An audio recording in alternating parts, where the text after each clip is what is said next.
the last time you felt truly busy, was that busyness actually building something?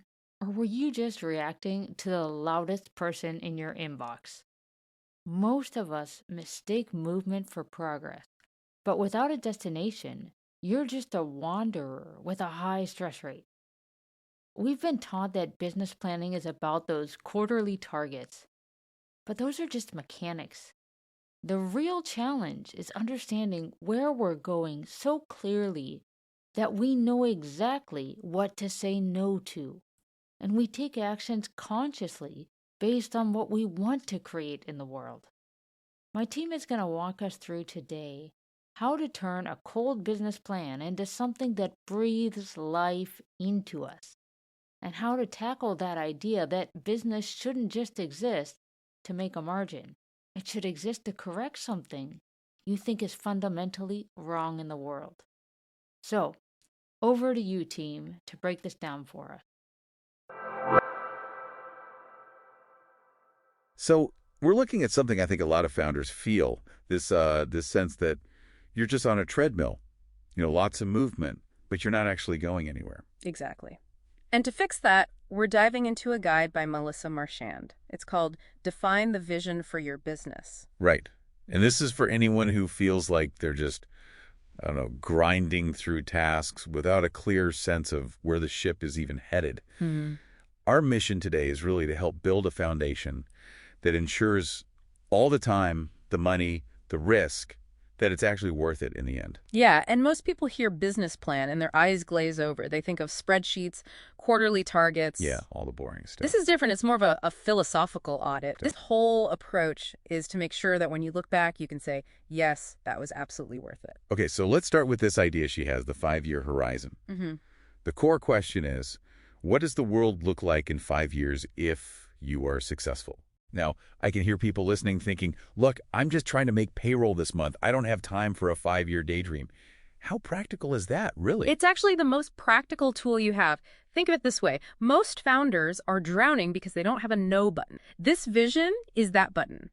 If you know precisely what that successful future looks like, not just your bank balance, but the real impact you've made, you can filter every single opportunity through that lens. So if a new project doesn't get you closer to that specific world, It's a distraction. You say no. It shifts you from just surviving day to day to building a legacy, even from the very beginning. so it's about a strategic return on investment, not just soul searching. Yeah. But she goes deeper, right, into the personal why. She does. She really pushes you to find what separates a business that just makes money from one that aligns with who you are. And she uses this word injustice. She asks, what injustice or situation that simply should not exist is your brand committed to solving? I mean, injustice is a pretty big word for a startup.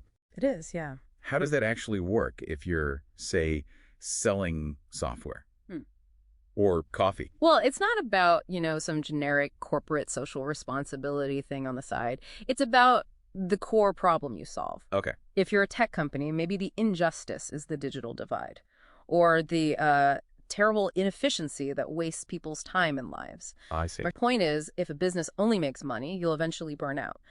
But if you connect it to fixing something that's genuinely wrong with the world, you have an infinite fuel source. That makes sense. But then the guide moves into some pretty heavy territory. It uses what she calls the end-of-life filter. It does get intense. Yeah, it asks you what you'll regret when you're close to death if you never tried it. And it even has this funeral test. What would you want people to say about you at your funeral? Honestly, that feels a bit morbid for a Tuesday morning strategy session. I get that. It sounds heavy, but it's the ultimate efficiency filter. How so? In the middle of a crisis, a missed deadline feels like the end of the world, right? Hmm. But the funeral test forces you to zoom out. Are you building a company that reflects your deepest values? Or are you just checking boxes to please people you don't even like? It cuts through all the noise. So it helps you manage your time by making you first decide what's worth your time in the grand scheme of things. Exactly. It turns time management into life management. Okay, so a vision isn't just some fancy statement you put on a website.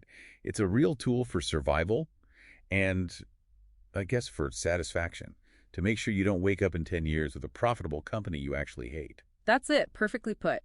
It's about making sure the you of the future is proud of the you of today.